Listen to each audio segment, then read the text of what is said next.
এয়া আকাশবাণী গুৱাহাটী ডিব্ৰুগড় সন্ধিয়া 6 বজাৰ আঞ্চলিক বাতৰি পঢ়িছো বৰ্ষাপ্ৰিয়া দত্তই ৰাজ্যৰ ছাত্ৰীসকলৰ সবলীকৰণ উচ্চ শিক্ষাৰ বাট প্ৰশস্তকৰণ আৰু বাল্য বিবাহ ৰোধৰ উদ্দেশ্যেৰে অসম চৰকাৰে হাতত লোৱা মুখ্যমন্ত্ৰী নিযুত মইনা আঁচনিৰ অধীনত আজি গোলাঘাট জিলাৰ মেৰাপানীৰ দয়াং ছিনিয়ৰ ছেকেণ্ডেৰী স্কুলৰ ছাত্ৰীসকলৰ মাজত প্ৰপত্ৰ বিতৰণ কৰা হয় প্ৰপত্ৰ বিতৰণ কৰি বিত্তমন্ত্ৰী অজন্তা নেওগে অসম চৰকাৰে হাতত লোৱা এই আঁচনিয়ে কন্যা সন্তানৰ শিক্ষা আৰু সুৰক্ষাৰ ক্ষেত্ৰত গুৰুত্বপূৰ্ণ ভূমিকা পালন কৰিব বুলি মত প্ৰকাশ কৰে অনুষ্ঠানটোত গোলাঘাট জিলাৰ বিদ্যালয়সমূহৰ পৰিদৰ্শক দয়াং ছিনিয়ৰ ছেকেণ্ডেৰী স্কুলৰ অধ্যক্ষকে ধৰি বিভিন্ন বিশিষ্ট ব্যক্তিসকল উপস্থিত থাকে ইফালে বিধায়ক প্ৰশান্ত ফুকনেও আজি ডিব্ৰুগড় হনুমান বক্স সুৰজমল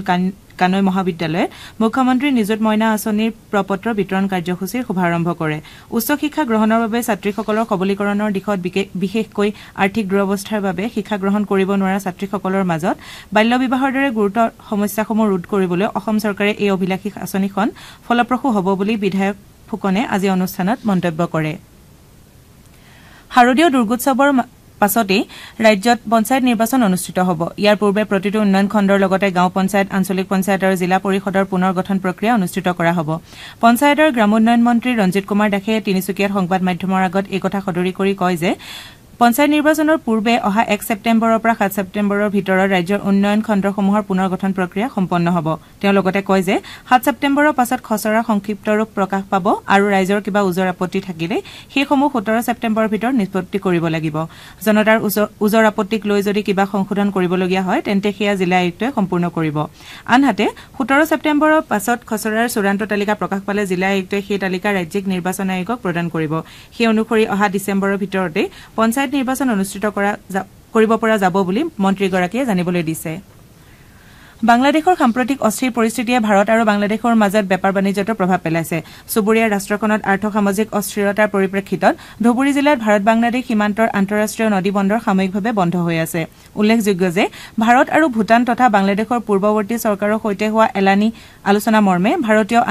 আভ্যন্তৰীণ জলমাৰ্গ প্ৰাধিকৰণৰ ধুবুৰী জিলাত থকা এই নদী বন্দৰটোৰে ভূটানৰ পৰা বাংলাদেশৰ চিলমাৰী নদী বন্দৰলৈ শিল পঠোৱাৰ সিদ্ধান্ত গ্ৰহণ কৰা হৈছিল কিন্তু বাংলাদেশত উদ্ভৱ হোৱা অস্থিৰতাৰ বাবে ভাৰত চৰকাৰে সদ্যহতে সাময়িকভাৱে এই ব্যৱসায় বন্ধ কৰি ৰাখিছে ইফালে অন্তৰ্বৰ্তীকালীন চৰকাৰ গঠনৰ পাছত চুবুৰীয়া ৰাষ্ট্ৰখনৰ উচ্চতম ন্যায়ালয়ৰ মুখ্য ন্যায়াধীশ উবাইদুল হাছানে পদত্যাগ কৰাৰ সিদ্ধান্ত গ্ৰহণ কৰিছে উল্লেখযোগ্য যে ৰাষ্ট্ৰখনৰ ছাত্ৰ নেতাসকলে হাছান আৰু অন্যান্য ন্যায়াধীশসকলক আজি দুপৰীয়াৰ ভিতৰত পদত্যাগ কৰিবলৈ চূড়ান্ত সময়সীমা বান্ধি দিছে এই অনুসৰি মুখ্য ন্যায়াধীশ হাছানে ন্যায়াধীশসকলৰ সুৰক্ষা সুনিশ্চিত কৰিবলৈ সন্ধিয়া ৰাষ্ট্ৰপতি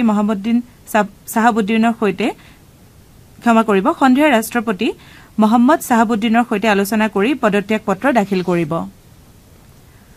আকাশবাণী গুৱাহাটী কেন্দ্ৰৰ আঞ্চলিক বাতৰি বিভাগে আজি নিশা 8:02 দৃষ্টিপাত অনুষ্ঠানত ইউনেস্কোৰ বিশ্ব ঐতিহ্য ক্ষেত্ৰৰ চৰাইদেউ মৈদাম সন্দৰ্ভত আলোচনা প্ৰচাৰ কৰিব এই অনুষ্ঠানত খিলঞ্জীয়া তথা জনজাতীয় বিশ্বাস আৰু সংস্কৃতি বিভাগৰ আয়ুক্ত সচিব ৰঞ্জন শৰ্মাৰ লগতে পুৰাতত্ত্ব সঞ্চালকালয়ৰ সঞ্চালিকা ডক্টৰ দীপ্তিৰেখা কোহলি উপস্থিত থাকিব এই অনুষ্ঠানৰ আঁত ধৰিব আকাশবাণী গুৱাহাটী কেন্দ্ৰৰ বাৰ্তা সম্পাদক মানস প্ৰতিম শৰ্মাই